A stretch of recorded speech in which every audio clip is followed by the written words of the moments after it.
दोस्तों इश्क एक ऐसी बुरी चीज़ है और जो कि अच्छी भी चीज़ है, जो कि न जाने कब और किस समय हो जाएगा, इसका अंदाज़ा कभी कोई लगा ही नहीं सकता है। इश्क ऐसा चीज़ है दोस्तों, किसी समय और किसी आदमी से भी हो सकता है। इंसान ही नहीं बल्कि हर चीज़, हर जानवर, जीव जंतु जो भी हो, एक ऐसा प्रेम चिन्ह है जो कि अपने आप में रिश्तों में बंध जाता है। लेकिन कभी कभी वही प्रेम एक गंदी नीयत से जब बदलने लगता है तो दुनिया में नाम उसका काफ़ी चर्चित हो जाता है। लेकिन एक ऐसी प्रेम कहानी दोस्तों बताने जा रहा हूँ, शायद इस प्रेम कहानी के बारे में पूरे हिंदुस्तान जान गया। जानने की वजह ऐसी आती है कि पत्नी के और उसके दो लड़कियां थी, लेकिन लड़की होने की वजह ये थी कि शायद उस लड़की से जो कि काफ़ी हो, जो कि गमगीन रहती थी परिवार में, उसका जो कि एक लड़के का आना उसके लिए एक सौभाग्य की बात हुआ करती थी। लेकिन दिलों में काफ़ी ये बात उसकी जो कि काफ़ी सता रही थी कि शायद मेरा ये लड़का हो जाता तो भगवान के लिए और मेरे लिए एक जीवन का एक खुशी बहुत बड़ा सा आ जाता। लेकिन भगवान को शायद ये मंजूर नहीं था। उसके बेटियां जो थी, दो बेटियां थी, लेकिन घर में एक जो कि संतान के रूप में, बेटे के रूप में नहीं था। इस वजह से जो कि उसको काफ़ी जो कि ये बातें लगती थी। लगने के साथ साथ एक अनजान व्यक्ति जो कि उसी के आस पड़ोस के रहने वाले, मोहल्ले के रहने वाले, उस व्यक्ति के बारे में जानकारी होती है। तो बताते हैं कुछ लोग कि वो तांत्रिक के रूप में जो कि बालाजी की पूजा करता है, उसी से जो कि अपने बातों विचार करती है और जो कि पूजा पाठ तांत्रिक के रूप में उसे भेंट दीदार होता है, जो कि उसने पूरी तरह से उस महिला को सांत्वना देता है कि भगवान करेंगे तो आपकी भी बेटा जो कि हो जाएगा। इस तरह करते करते उस व्यक्ति से धीरे धीरे लव अफेयर का मामला चलने लगता है। लव अफेयर का मामला धीरे धीरे जो कि घरों पर आना जाना इस लेडीज़ की जो कि लगातार आना जाना लग जाता है। इसी तरह धीरे धीरे प्रेम का रास्ता धीरे धीरे बढ़ता गया और जो कि प्रेम इतना हो गया कि साथियों कि अपने पति के खिलाफ पत्नी ने एक ऐसी साजिश रचती है कि दोस्तों दिल को दहला देती है। आइए इस कहानी के बारे में चलते हैं। और दोस्तों इस कहानी को अब ज़रा आप ध्यान से सुनिए। और एक कहानी पतली कातिल पत्नी की है, जो कि पत्नी को एक ऐसी खौफनाक साजिश रचती है कि पूरी दुनिया के लोग सन्न रह जाते हैं।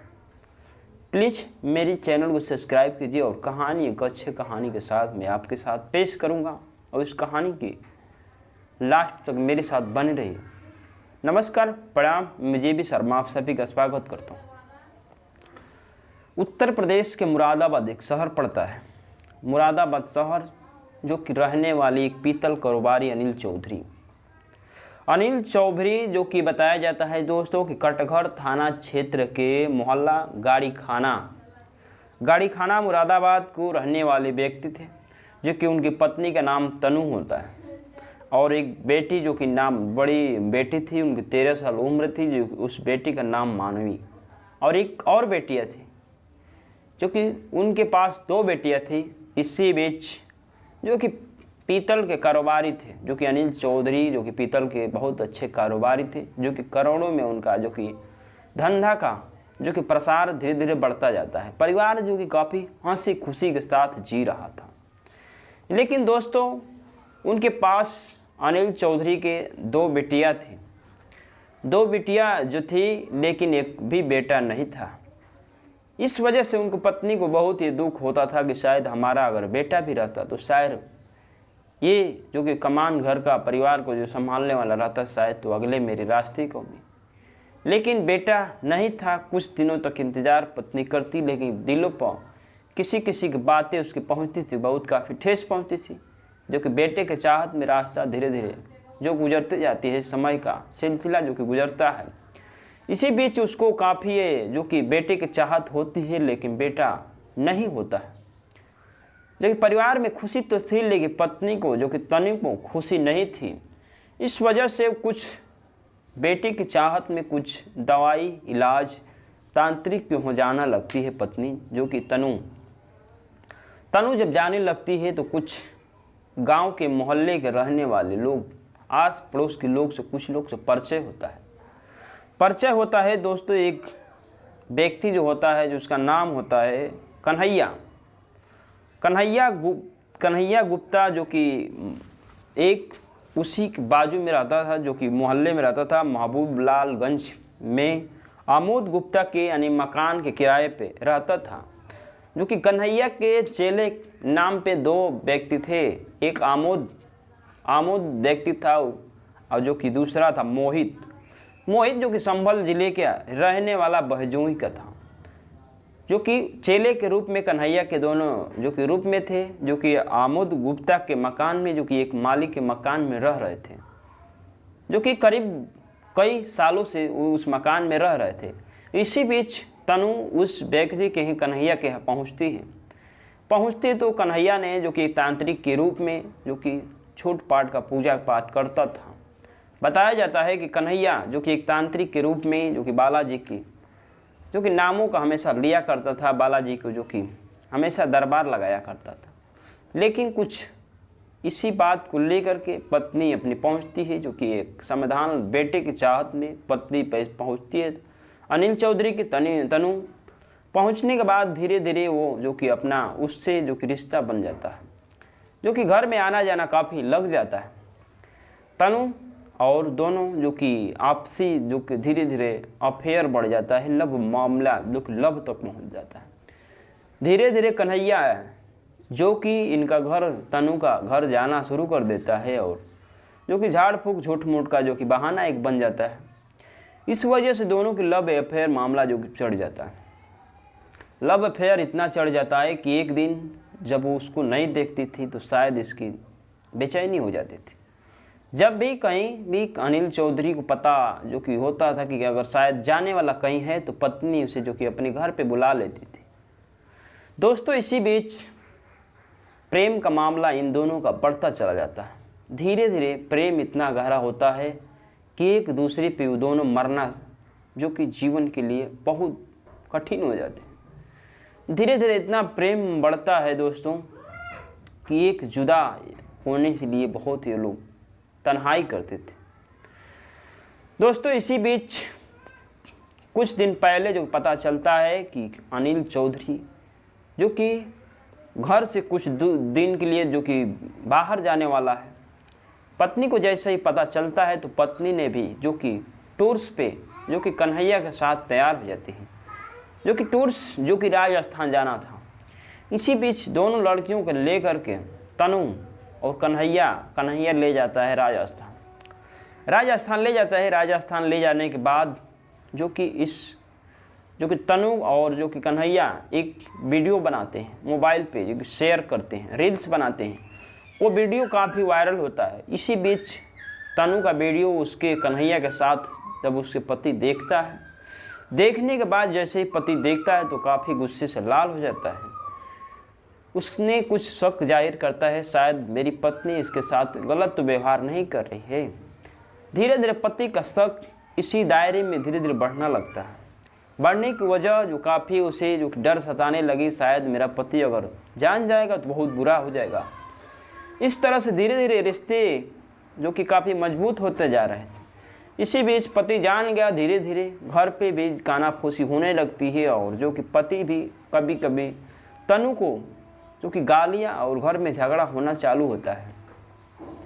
लेकिन इसी बीच पत्नी कन्हैया को बताती है कि मेरा पत्नी आपके बारे में ये बिल्कुल जो कि रहस्यमय हम लोग जो कर रहे हैं, ये बिल्कुल हमारा पति जो कि कन्हैया चौधरी जो कि जान चुका है। अब हम लोग को जीना बहुत मुश्किल हराम हो चुका है। पत्नी बोलती है अगर उसको रास्ते से नहीं हटाया जाए तो हम लोग का जीना बहुत ही हराम हो जाएगा, शायद मेरे लिए बहुत ही कठिन हो जाएगा।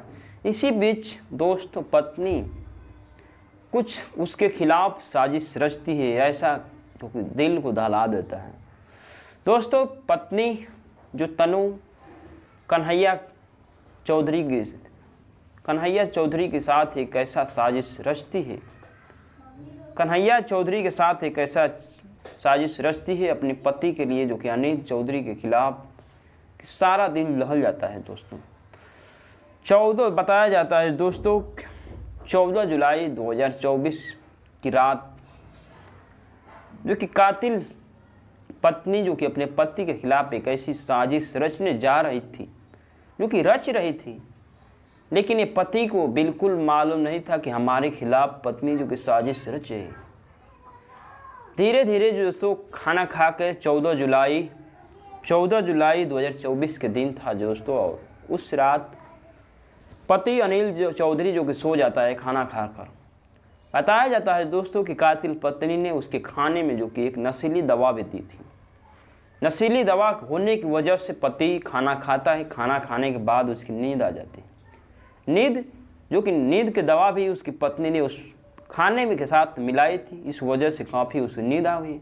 नींद आने से वो जो पति उसका अनिल चौधरी जो कि सो जाता है। सोने के बाद 14 जुलाई 2017 की दोस्तों रात 1 बजे जो कन्हैया के दोस्त जो थे, चेले थे, मोहित और जो कि आमोद गुप्ता और मोहित, उस रात कन्हैया आता है वहाँ पे जो कि अनिल चौधरी के गेट पे, तनुश्री जहाँ रहती थी उसके घर पे। उस रात जो कि दोनों को छोड़कर जो कि गाड़ियों से जाता है, लेकिन जैसे ही वो दरवाज़ा पूरी तरह से जो कि 1 बजे की रात जो कि टाइम था, उस समय जो कि दरवाज़ा वो घर का जो कि तनु का अनिल चौधरी का दरवाज़ा वो खुला हुआ था। बिना डोर लटाके के पहुंचते हैं उस घर में, अंदर एंट्री करते हैं रात 1 बजे। जैसे ही एंट्री करते हैं दोस्तों, अनिल चौधरी के ऊपर जो कि हथियारों से पूरे लैस थे। हथियार जो कि बताया जाता है दोस्तों कि हथियार जो कि चाकू के रूप में लिए थे, ताबड़तोड़ चाकू जो कि उसके ऊपर जो कि अनिल चौधरी के ऊपर ताबड़तोड़ जो कि मारते हैं चाकू, इतना चाकू मारते हैं कि उसकी हत्या हो जाती है। इसी बीच आमोद गुप्ता नाम जो कि उसके घर में कन्हैया मालिक जो था उसके घर में रह रहा था, आमोद गुप्ता नाम की एक व्यक्ति भी साथ में था। दोनों साथी जो कि उसी चाकू मारते समय आमोद गुप्ता के भी दूर से एक हाथ में नस कट गई थी, लग चुकी थी। इस बीच उसको काफ़ी जो कि घाव लग चुका था चाकू से, उसकी नस भी कट चुकी। धीरे धीरे उसके ब्लड इतना काफ़ी गिर जाता है। बताया जाता है दोस्तों कि सरकारी अस्पताल जाते जाते जो कि भर्ती तो होता है आमोद गुप्ता, इसी बीच जो कि अपना दम तोड़ देता है। आमोद गुप्ता जो कि दम तोड़ देता है, काफ़ी उसकी ब्लड गिर चुकी थी। धीरे धीरे दोस्तों सुबह का टाइम होता है, जो कि रोने धोने की आवाज़ काफ़ी इस घर में आने लगती। जैसे ही आवाज़ घर में गांव वाले के लोग सुनते हैं, अगल बगल मोहल्ले पड़ोस के लोग सुनते हैं, आखिर आवाज़ रोने की किस तरह कहाँ से आ रही। जैसे ही रोज़ आवाज़ सुनाई देता है, पुलिस को तुरंत लोग वहाँ के इन्फॉर्म करते हैं। पुलिस आती है, पोस्टमार्टम जो कि करवाती है इस लाश की, और जो कि लाश को शिनाख्त करती है और बारीकी तरीके से